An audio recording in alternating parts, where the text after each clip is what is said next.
Hi hello നമസ്കാരം. ഉപ്പള ചാനലിന്റെ പുതിയ എപ്പിസോഡിലേക്ക് എല്ലാവർക്കും സ്വാഗതം. ഇന്ന് നമ്മളെ കൂടെ ഉള്ളത് ഉപ്പള ഭഗവതി ക്ഷേത്രത്തിലെ പൂജാരിച്ചയാണ്.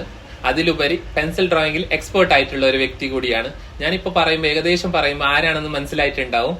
അപ്പോ ശ്രീ ജനാർദ്ദൻ പൂജാരിച്ച അച്ഛ പ്രോഗ്രാമിലേക്ക് നമസ്കാരം. അച്ഛ, നിങ്ങൾ ഉപ്പള താനത്തൊക്കെ ആചാരപ്പെട്ടിട്ട് എത്ര സമയമായി? ഞാൻ ഇപ്പോഴും ശ്രീ ഭഗവതി ക്ഷേത്രത്തിൽ 13 കൊല്ലമായി ഞാൻ ആചാരമായിട്ട്. 2011 ഞാൻ ആചാരമായത്. ഞാൻ മള്ളങ്കൈ തറവാട് ബണ്ടാറൈത്തൽ തറവാട് എന്ന തറവാട്ടിൽ നിന്ന് ഞാൻ ആചാരമായത്. അപ്പോൾ മുന്നേ ഞാൻ ചെറുപ്പത്തിൽ ഞാൻ 7ാം ക്ലാസ്സോളം ഞാൻ ശാലക്ക് പോയത്. ഞാൻ ബോയ്ശാല ഉപ്പള നയബജാറിലുള്ള ബോയ്ശാലയിലാണ് ഞാൻ പഠിച്ചത്. 7ാം ക്ലാസ്സോളം പഠിച്ചിട്ട് അതിൽ പിന്നെ സാമ്പത്തികമായിട്ട് ഞങ്ങൾക്ക് നല്ലോണം ഭംഗത്തിലുള്ള ആൾക്കാർ, മുന്നൊക്കെ ഞങ്ങൾക്ക് പഠിക്കാൻ കഴിഞ്ഞില്ല. അങ്ങനെ അതിൽ പിന്നെ ഞാൻ ടൈലർ പണി ആദ്യമായിട്ട് സ്റ്റാർട്ട് തുടങ്ങിയത് ടൈലർ പണിയിൽ ആദ്യം തുടങ്ങിയിട്ട് അത് 84 ഇസവിയിൽ ഞാൻ ടൈലർ പണി തുടങ്ങിയിട്ട് അതിൽ പിന്നെ ഞാൻ ഇതേ ടൈലർ പണിയിലേ ഉണ്ടഞ്ഞിട്ട് ലാസ്റ്റിന് ഞങ്ങളെ തറവാട്ടിൽ പ്രശ്നത്തിൽ കണ്ട് ഉപ്പളം ഭഗവതി ക്ഷേത്രത്തിലേക്ക് നിങ്ങളെ തറവാട്ടിൽ നിന്നൊരു ആചാരം വേണമെന്ന് പറഞ്ഞിട്ട്, അതേപോലെ തന്നെ നമ്മളെ ഭഗവതി ക്ഷേത്രത്തിൽ പഞ്ചാംഗം വെക്കുമ്പോഴേക്കും മള്ളംകൈ തറവാട്ടിൽ നിന്നൊരു ആചാരം ഞങ്ങൾക്ക് വേണമെന്ന് പറഞ്ഞിട്ട് കണ്ടു. അപ്പം അതിൽ കണ്ടിട്ട് ആളാരി എന്ത് എന്നിട്ട് അവർ തീരുമാനിക്കണ്ട്. അല്ലെങ്കിൽ ഒരു വള വെച്ച ഒരു ബെൽച്ചാടിച്ചന്മാരായെങ്കിൽ അത് തമ്പുരാട്ടി അവരെ മേളിൽ ശേഷപ്പെട്ടിട്ടാണ് അവർ വരുന്നത്. അപ്പോൾ അതിൽ പ്രശ്നം വെച്ചിട്ട് അവരെ ആചാരം എന്ത് എന്നിട്ട് തെളിഞ്ഞിട്ട് ആ ക്ഷേത്രത്തിലേക്ക് കൊടുക്കുന്നത്. അതിൽ കാരണച്ച പിന്നെ പൂജാരിച്ച എങ്ങനെയാന്നില്ലെങ്കിൽ തമ്പുരാട്ടി അവരെ മേളിൽ വരുന്നില്ല. അല്ലെങ്കിൽ അവർ തറവാട്ടുകാർ കുടുംബക്കാർ ആരെ തീരുമാനിച്ച് അവരെ ഞാൻ കൊടുക്കുന്നു. ഈ കാരണച്ചനെയും പൂജാരിച്ചനെയും അങ്ങനെ കൊടുക്കുന്നു. അപ്പം അങ്ങനെ പ്രശ്നത്തിൽ എന്നെ തെളിഞ്ഞ് തറവാട്ടിൽ വെച്ചിട്ടാകുമ്പോൾ അങ്ങനെ ഞാൻ അവിടെ ആചാര ആയി. ഞാൻ ഫേസ്ബുക്കിലെല്ലാം നോക്കി നിങ്ങൾ കുറച്ച് പെൻസിൽ ഡ്രോയിങ് അതെല്ലാം അപ്ലോഡ് ആക്കുന്നല്ല കണ്ടിനി. അപ്പൊ അത് നിങ്ങൾ എങ്ങനെ ചെറുപ്പത്തിലെ ബെൽച്ചോണ്ട ഡ്രോയിങ് അല്ല അതിന്റെ പിന്നെ പഠിച്ചതാ അല്ല അതിൽ ഗുരു ഉണ്ടാ എങ്ങനെ സംഭവം? ഇത് പഠിച്ചതില്ലെങ്കിൽ ഞാൻ ചെറുപ്പത്തിലെ സാലക്ക് പോകുമ്പോ തന്നെ ഞാൻ ഈ പെൻസിൽ ഡ്രോയിങ് ആക്കുന്നു. അപ്പോൾ ഞാൻ 2ാം ക്ലാസ് 3ാം ക്ലാസ്സിലിരിക്കുമ്പോൾ തന്നെ പെൻസിൽ ഡ്രോയിങ് ചെറുതാക്കി. അതിൽ പിന്നെ ഞാൻ പെൻസിൽ ഡ്രോയിങ്ങിൽ തന്നെ ഞാൻ കുറേ പ്രൈസ് എല്ലാം വാങ്ങിന്. അപ്പോൾ എല്ലാം പ്രൈസ് ഒന്നുമില്ലെങ്കിൽ ഒരു പെൻസില്, പിന്നെ ഒരു റബ്ബർ, പിന്നെ ഇങ്ങനത്തെ തന്നെ കിട്ടുന്നു ഒരു ചെറിയ സ്കെയില്, അങ്ങനത്തെ പ്രൈസ് കിട്ടി. അങ്ങനത്തെ ഞാൻ ഈ പെൻസിൽ ഡ്രോയിങ്ങിൽ കുറേ മേടിച്ചിന്. പിന്നെ കളറിൽ ഞാൻ അതിനെ പഠിച്ചിട്ടില്ല. എന്തെന്നല്ല കളർ എന്നല്ലെങ്കിൽ അപ്പോൾ പൈസ കൊടുക്കണം അതിലേക്ക്, കുറേ പൈസ എല്ലാം. അപ്പോൾ പൈസ എല്ലാം ഇല്ലാത്തതിനോണ്ട് കളറിനെ ഞാൻ സെലക്ട് ആക്കിയിട്ടില്ല. കാലി പെൻസിലിനെ മാത്രം ചിത്രമാക്കിയിട്ട് ഞാൻ ദൈവത്തിൻ്റെ ചിത്രം, പിന്നെ കുറേ സീൻസ്, മരം ഇതെല്ലാം ആക്കിയിട്ട് ഞാൻ ചിത്രം ആയിക്കൊള്ളണേ. അതിൽ നിന്ന് പിന്നെ ഞാൻ എത്രയോ ചിത്രത്തിന് ഞാൻ പരൽ തന്നെ ഇരിക്കുമ്പോൾ ടൈം പാസിൽ ഞാൻ പരൽ ഇരിക്കുമ്പോൾ ഞാൻ ചിത്രം ആയിക്കൊണ്ടേ ഞാൻ. അതിൽ നിന്ന് പിന്നെ എനിക്ക് ഗുരു എന്നിട്ട് ഇല്ല. എനിക്ക് ചെറുപ്പത്തിലെ ഇങ്ങനെ വലിച്ച് ചിത്രം ആക്കിയിട്ട് തന്നെ എനിക്ക് ഇത് അഭ്യാസമായത്. അങ്ങനെ അതിൽ നിന്ന് പിന്നെ ഇതിങ്ങനെ മുന്നൊക്കെ പോയത്. അച്ഛൻ നിങ്ങൾ ഇത് ചെറുപ്പത്തിൽ തന്നെ പഠിക്കുമ്പോൾ നിങ്ങൾക്ക് ആരെങ്കിലും ഗുരു ഉണ്ടായ അല്ല നിർദ്ദിഷ്ടമായ ലക്ഷ്യത്തിലെത്താൻ വേണ്ടി നിങ്ങളുടെ ചെറുപ്പത്തിൽ ഇത് പഠിച്ചത് എങ്ങനെ സംഭവം? ഇത് ഞാൻ പഠിച്ചതല്ലെങ്കിൽ ഞാൻ ചെറുപ്പത്തിലെ പെൻസിൽ ഡ്രോയിങ് ആക്കുന്നത് അപ്പോൾ ഞാൻ എൻ്റെ ക്ലാസ്സിൽ 2-3 ആളുണ്ട് ഡ്രോയിങ് ആക്കുന്നവർ. അപ്പോൾ അവരെല്ലാം വലിയ ആർട്ടിസ്റ്റുമാർ. ഞങ്ങളൊക്കെ തന്നെ അവർ 4ാം ക്ലാസ് 5ാം ക്ലാസ് ഇരിക്കുമ്പോൾ അവരെല്ലാം വലുത്. അപ്പോൾ ഞാൻ എന്തില്ല കാര്യം ഒരു പെൻസിൽ പിടിച്ചിട്ട് മാത്രമേ ഞാൻ എൻ്റെ ഒരു കളി. അവരുടെ എല്ലാം കളർ ബോക്സ് അത് ഇതെല്ലാം എടുത്തിട്ട് നല്ല ഒരു പരീക്ഷക്കെല്ലാം വന്നെങ്കിൽ അവർ കളറെല്ലാം കൊടുത്തിട്ട് നല്ല ചിത്രമെല്ലാം ആക്കുന്നത്. അപ്പോൾ എൻ്റെ ഒരു പെൻസിലും ഒരു റബ്ബർ ഒരു കടലാസ് അത്ര തന്നെ. അപ്പോൾ അതിൽ ഞാൻ എന്നെ ഫസ്റ്റ് വരുന്നത്. അപ്പോൾ അതായത് കൊണ്ട് അതിന് പിന്നെ എനിക്ക് ഒരു അട്ടം വന്നു ഞാൻ അതിൽ മുന്നൊക്കെ പോകണമെന്ന് പറഞ്ഞിട്ട്. അങ്ങനെ പിന്നെ ഞാൻ അതിന് മുന്നൊക്കെ എന്നെ കൊണ്ടുപോയിട്ട് ഞാനിപ്പോൾ ഒരു ആർട്ടിസ്റ്റായി. അങ്ങനെ ഞാൻ ആർട്ടിസ്റ്റായത്. ഇത് നിങ്ങൾ എത്ര വർഷമായി ഇതിപ്പോ ഡ്രോയിങ് ആക്കാൻ സ്റ്റാർട്ട് ആക്കിയിട്ട്? അല്ലാതെ ഇതിപ്പോ ഏകദേശം എല്ലാവർക്കും അറിയാം നിങ്ങൾ ഒരു ഡ്രോയിങ് ബലിക്കുന്നത്. ഇത് പുറത്തേക്കുള്ള പ്രചാരം കാരണമായിരുന്നു. ഇത് ഈ ചിത്രം വരക്കുന്നത് ഞാൻ ചെറുപ്പത്തിലേ വരക്കുന്നത്. പിന്നെ ഇതാർക്കും പബ്ലിക് ആയിട്ടില്ല. ഞാൻ 100 പേജിൻ്റെ ബുക്ക് എടുക്കുന്നു. എന്തെങ്കിലും ടൈം കിട്ടിയെങ്കിൽ ഞാൻ ചിത്രം വരക്കുന്നു. അങ്ങനെ ആരെങ്കിലും വന്നവർ കുർത്തക്കാർ നോക്കുന്നവർ പോകുന്നവർ നല്ല അതിന് ചെല്ലുന്നു. അങ്ങനെ അതിൽ നിന്ന് പിന്നെ അതങ്ങനെ കണ്ടിന്യൂ ആയിട്ട് പോയതിൽ പിന്നെ ലോക്ക്ഡൗൺ വന്നല്ലേ. ലോക്ക്ഡൗൺ വന്നിട്ടാകുമ്പോൾ ഞങ്ങൾക്ക് പിന്നെ അവിടുന്ന് പുറത്തു പോകാനില്ല. വരൽ തന്നെ പണിയെടുക്കാനില്ല, പണിയില്ല, എന്തില്ല. അങ്ങനെ എനിക്ക് ഇതൊരു അവസരം കിട്ടി, വരല് ചിത്രമാക്കുന്ന കണക്കത്തെ ഒരു അവസരം കിട്ടി. അപ്പോൾ അതിനെ ആക്കിയിട്ട് നമുക്ക് ഇതിലേക്ക് പിന്നെ അപ്പം എൻ്റെ മുന്നേ ചെറിയ ഫോണുണ്ട്. അപ്പോൾ വലിയ ഫോണായ പിന്നെ അതിൽ ഫേസ്ബുക്ക് ഇതെല്ലാം വന്നു. അപ്പോൾ ഞാൻ ആദ്യമായിട്ടൊരു മോഹൻലാലിൻ്റെ ഒരു ചിത്രം വരച്ചിട്ട് ನಾನು ಮೊದಲು ಮಾಡಿದ ಚಿತ್ರ എന്നിട്ട് മോഹൻലാലിൻ്റെ ഒരു ചിത്രം ഞാൻ അതിൽ ഫേസ്ബുക്കിലിട്ട് ഇട്ടാകുമ്പോൾ കുറേ ലൈക്കെല്ലാം കിട്ടി അതിൽ. അതിന് പിന്നെ 2-3 ചിത്രം മോദിൻ്റെത്, പിന്നെ ഞങ്ങൾ പിണറായി വിജയൻ്റെ ചിത്രം, ഇതെല്ലാം ആക്കിയിട്ട് ഞാൻ ഫേസ്ബുക്കിലിട്ട് ആൾക്കാർക്കാർക്ക് കാണിച്ചിട്ടില്ല.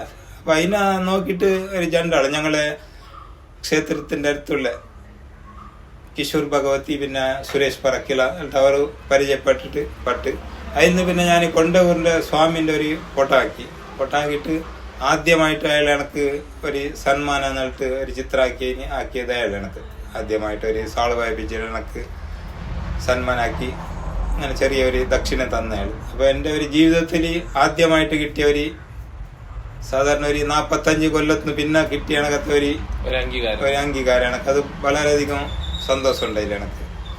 അങ്ങനെ അതിപ്പോ അവരെ ചെല്ലിട്ട് ഞാൻ കിഷോർ ഭഗവതി പിന്നെ സുരേഷ് പറക്കില, കാർത്തിക് വീരണകർ, അങ്ങനെ അവരെല്ലാം കൂടിയിട്ട് ഇതെല്ലാം കുറച്ച് പ്രചാരാക്കി. അങ്ങനെ ഇപ്പൊ ഇതൊരു എല്ലാം കുറെ സെലിബ്രിറ്റിന്റെ ചിത്രം എല്ലാം ആക്കിയിട്ട് ഞാൻ വേദിയിൽ കൊടുത്തിന്. അപ്പോൾ എനിക്ക് ഗൗരവിച്ചിന് സന്മാനിച്ചിന് ഞങ്ങളെ ആദ്യമായിട്ട് കൊണ്ടുവരേണ്ട സ്വാമിയാണ്. അപ്പോൾ ഓരയിലേക്ക് നല്ലോണം പ്രയത്നം വന്നിനാര് ആര് ഈ 3 ആളും ചിത്രം ആക്കിയിട്ട് കൊടുക്കാനോ അവരെ ഫോട്ടോ വാങ്ങിയിട്ട് ഇങ്ങനത്തെ ഒരാളെ ചിത്രം നിങ്ങൾ ആക്കി എന്നെ കൊടുക്കി എന്നിട്ട് അങ്ങനെ അതിൽ എല്ലാവർക്കും നല്ല ഒരു ബഹുമാനം സന്തോഷമുണ്ട്. അത്ര കുറെ ആള് ചിത്രം ആക്കിയിട്ട് തന്നിട്ടാകുമ്പോ അപ്പൊ ഞാനൊരു ആചാരക്കാരാ. അയാള് ഞങ്ങളടുത്ത് വന്നിട്ട് തരുന്നതല്ല, ഞങ്ങൾ അയാളെ പരക്ക് പോയിട്ട് മേങ്ങാന്നിട്ട് എത്ര വലിയ ആൾക്കാർ എൻ്റെ ഈ ഒരു ചെറിയ പരക്ക് വന്നിട്ട് ഞാൻ ആക്കി കണക്കത്തെ ചിത്രത്തിനെ മേക്കൊണ്ട് പോയിനാര് ഇവിടുന്ന്. അത് വളരെയധികം സന്തോഷം അവർക്കായിന്, അവരെ കാട്ടിയാറെ സന്തോഷം എനക്കുമായിന്.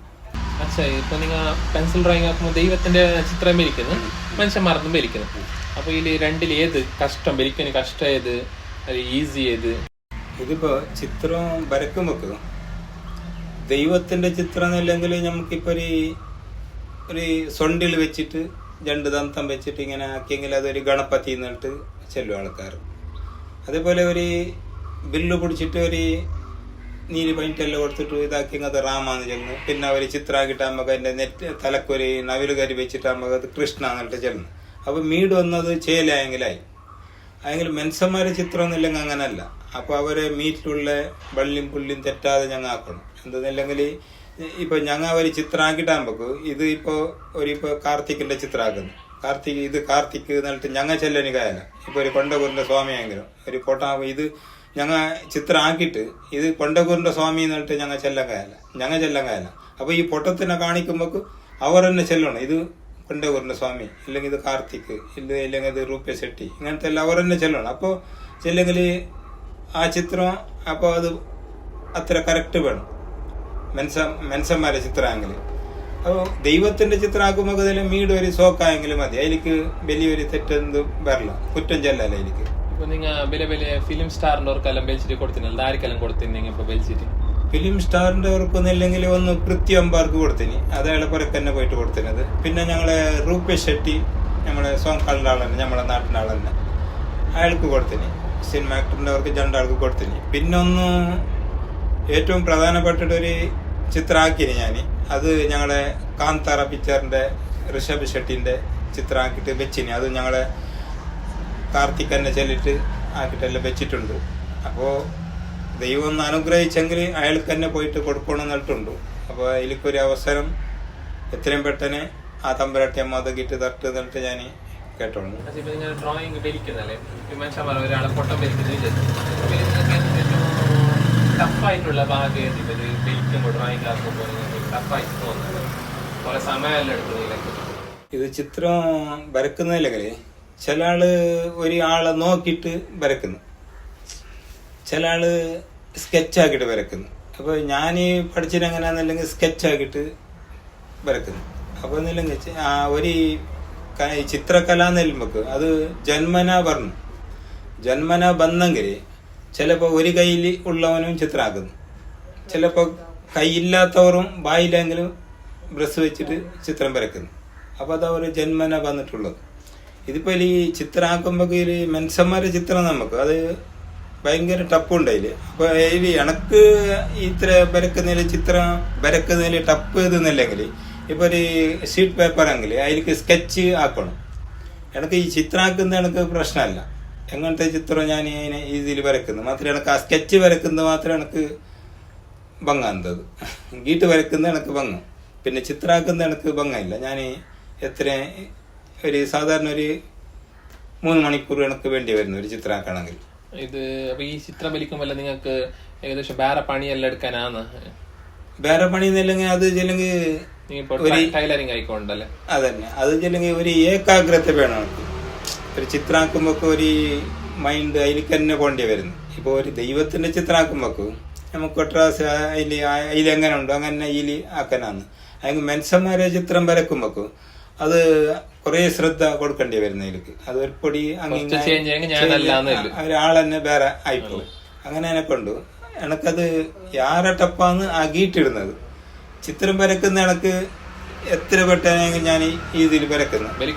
ഫോക്കസ് വേണം. പിന്നെ ഒരു പുറമെ ഇങ്ങനെ ഒരു ഒച്ചപ്പാടും ശബ്ദം ആൾക്കാരെല്ലാം വിളിച്ചെങ്കിൽ അതൊരു ഞാൻ പിന്നെ അതിനവിടെ കെന്നിപ്പിക്കുന്നു. ചിത്രം ഓഫീസ് അങ്ങനെ ഇല്ല, അങ്ങനെ എന്തില്ല. ഞാൻ ഇത് കൂടെ തന്നെ എന്റെ മിഷന്റെ മീ തന്നെ വെച്ചിട്ട് ഞാൻ അതിൽ വരക്കുന്നു. പിന്നെ എനക്ക് ടൂൾസ് അങ്ങനത്തെ എന്തില്ല. ഒരു പെൻസിലും റബ്ബറും പണ്ടത്തെ പോലെ തന്നെ ഒരു പെൻസിലും റബ്ബർ മാത്രം. അധികം ചെലവെന്തില്ല. എന്തില്ല. ഒരു 10 രൂപ കൊടുത്തെങ്കിൽ 4 പെൻസിൽ കിട്ടുന്നു, 5 രൂപ കൊടുത്തെങ്കിൽ റബ്ബർ കിട്ടുന്നു. അപ്പൊ അതിൽ തന്നെ ആയിക്കൊണ്ടുള്ളത് ഞാൻ. അച്ഛാ, ഇത് നിങ്ങൾ വലിച്ച ചിത്രം ഇട്ടുണ്ട് നിങ്ങളെ കയ്യില്, അതൊന്ന് ഞങ്ങളെ വ്യൂവേഴ്സിന് കാണിക്കാൻ കഴിയും? ശരി, ഞാൻ ഇപ്പൊ വരച്ച ചിത്രത്തിനെ ഞാൻ കാണിക്കും.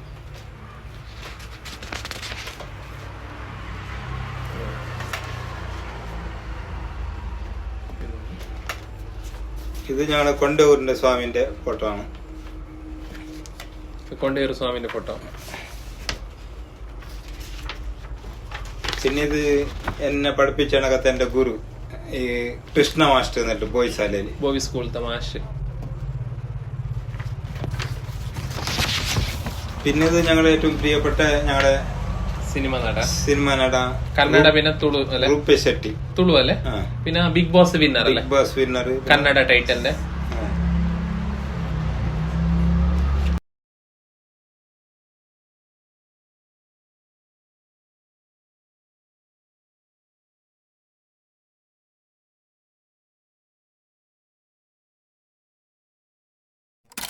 അച്ഛാ, ഇപ്പൊ ഞങ്ങൾക്ക് ലൈവായിട്ട് നിങ്ങൾ ഇപ്പൊ ഒന്ന് വലിച്ചിട്ട് കാണിക്കാൻ കഴിയും പെൻസിൽ ഡ്രോയിങ് ഒന്ന്?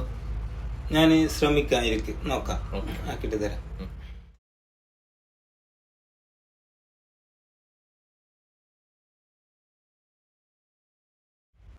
നമ്മളപ്പുറം ഇത്രയും സമയം ചെലവഴിച്ചത്, നിങ്ങൾ വിലപ്പെട്ട സമയം ചെലവഴിച്ചതിന് വളരെ വളരെ നന്ദി അച്ഛാ.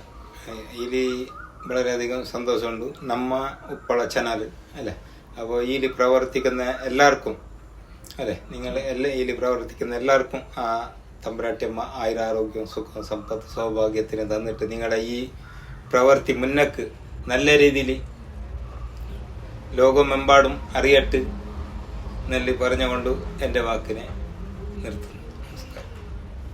അപ്പോൾ വീഡിയോ ഫുള്ളായിട്ട് നോക്കിയെന്ന് വിചാരിക്കുന്നു. വീഡിയോ ലൈക്ക് ചെയ്യുക, സബ്സ്ക്രൈബ് ചെയ്യുക, ഷെയർ ചെയ്യുക.